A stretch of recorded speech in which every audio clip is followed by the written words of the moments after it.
দর্শক আসসালামু আলাইকুম। আমি ডাক্তার আহমেদ নাজমুল আনাম, শিশু কিশোর নবজাতক এবং শিশু হৃদরোগ বিশেষজ্ঞ। বরাবরের মতো আপনাদের সবাইকে স্বাগতম জানাচ্ছি। দর্শক, আজকের যে ভিডিও সেটি আসলে আমি একটি জার্নাল থেকে একটি আর্টিকেল আপনাদেরকে জানাতে চাই, যেটা অত্যন্ত জরুরি আমাদের শিশু স্বাস্থ্যের সাথে পরিচিত।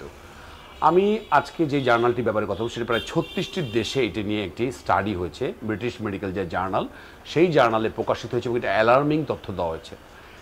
আমরা যে আমাদের বাবুদের যে বিভিন্ন জাঙ্ক ফুড দিই, যে বাইরে যে ভাজা পোড়া খাওয়াই, চকলেট, চিপস, চানাচুর, ভাজা পোড়া খাওয়াই, সেগুলোকে বলা হয়েছে যে সিগারেট খাওয়া, জুয়া, মদ খাওয়ার সমার্থক কাছাকাছি এবং ক্ষতি একই রকম। এবং যারা একবার এই ধরনের খাবার খান, আমি বলেছি যে এই ধরনের জিনিসগুলো, যিনি সিগারেট খান, প্রথমে এই সিগারেট আমরা জানি যে অনেক ছোট ছোট আমাদের কিশোর বয়সে যে আমাদের বাবুরা, তারা অনেক সময় দেখা যায় যে একটা শখে ধরাচ্ছে এবং একবার খেয়ে কিন্তু তার আগ্রহ বেড়ে যাচ্ছে। এটার পিছনে একটা এক্সপ্লেনেশন এই ইয়েতে দেওয়া হচ্ছে। আমাদের ব্রেইনে রিওয়ার্ড সিস্টেম আছে। আপনি যখনই একটা সিগারেট খাবেন, ছোট বয়সে যখন একটা বাবু সিগারেট খাবে, তার কাছে হঠাৎ করে একটা ভালো লাগার ফিলিংস তৈরি হবে। সেই ফিলিংসটাই তার ব্রেন একটা কিক দেবে তাকে, এবং এই স্টিমুলেশনের কারণে তার ব্রেন থেকে ডোপামিন তৈরি হবে। এবং আপনি জানেন, ডোপামিন আমাদের শরীরে ভালো লাগা বা একটা রিওয়ার্ডিং অনুভূতি তৈরি করবে। তাহলে একটা সিগারেট খেলে মনে হবে যে কালকে থেকে তো খাবো না, কিন্তু ওই সিগারেট খাওয়াটা কিন্তু তার ব্রেইনে ডোপামিন রিলিজ হবে, তাকে বলে কালকে আরেকটা খাও, পরশু দিন আরেকটা, এবং একটা সময় এটা কিন্তু অভ্যাস হয়ে যায়, অ্যাডিকশন হয়ে যায়। যিনি মদ খান, তার কিন্তু একই ব্যাপার। প্রথমে শুরু হয় অল্প থেকে, তারপর বারবার ভালো লাগার অনুভূতি, ডোপামিন তৈরি হয়, এবং তার কারণে কিন্তু এখান থেকে আর ফেরত আসা যায় না।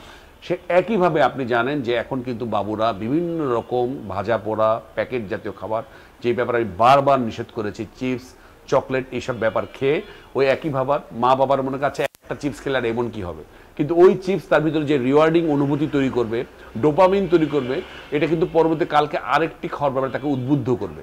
আপনি না দিয়ে পরে একটা সময় পারবেন না, সে অত্যন্ত জেদ করতে থাকবে, মা তখন পরাজিত হবে, এবং এই যে চক্কর শুরু হলো বাইরের খাবারে, এটা কিন্তু আর আপনি থামাতে পারবেন না।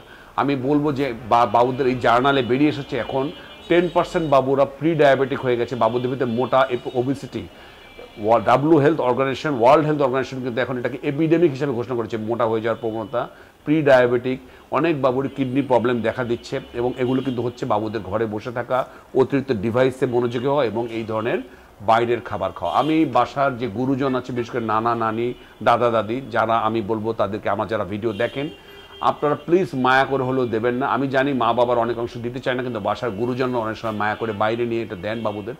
একবার মনে করেন একটা খেলে আর কি আর ঘটনা ঘটবে, কিন্তু ওই যে বলেছি, ডোপামিন তৈরি হবে, রিওয়ার্ডিং হবে, এবং মনে হবে কালকে আরেকটা খাই, এবং বাবু একবার যদি ওই সময় মজা পেয়ে যায়, সে কিন্তু ঘরের খাবার খাবে না। মা বাবার বলে, আমার স্যার বাবু তো কিছু খায় না।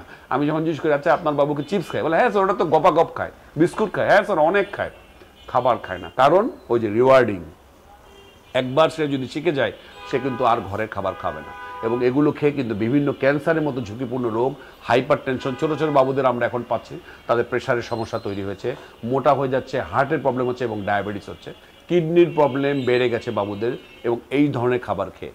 একটু তথ্য দেই, আপনারা জানেন যে সিগারেটের প্যাকেটে কিন্তু এখন লেখা থাকে সিগারেট স্বাস্থ্যের জন্য ঝুঁকিকর। আমি আশা করব এমন দিন আসবে, এই ধরনের প্যাকেটজাত খাবারের গায়ে সরকার ছবি ছেপে দেবে যে এই খাবারগুলো স্বাস্থ্যের জন্য ক্ষতিকর। তাহলে কিন্তু মানুষের সচেতনতা আরও বাড়বে।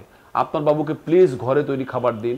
অনেক মারা বলে, স্যার এই এখন একটা ভাজা পোড়া খেতে চাই, এর বাইরে আমি কী দিতে পারি? এখন আপনি এই একটা চিপসের বদলে আপনি ঘরে তৈরি করে কিছু দিন।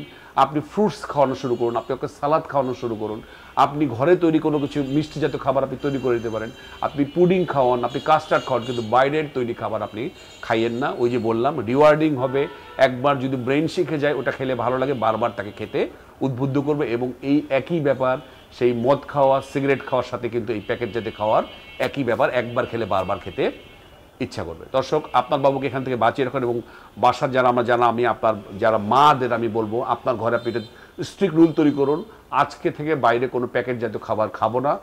ইভেন বাসায় যদি মেহমান আসে, তার জন্য আমি এই ধরনের কোনো খাবার দেবো না। কারণ যেটা হয়, আমরা বাসায় মেহমানদের দিই, দেখা যায় যে খাবার থাকে না, ওখান থেকে আমরা আবার নিজেরাও খাই, অভ্যাস কিন্তু চলতেই থাকে। তাহলে আপনার বাসায় যা রান্না হবে, ঘরে তৈরি রান্না, বাবু যা খাবে, হেলদি খাবার খাবে।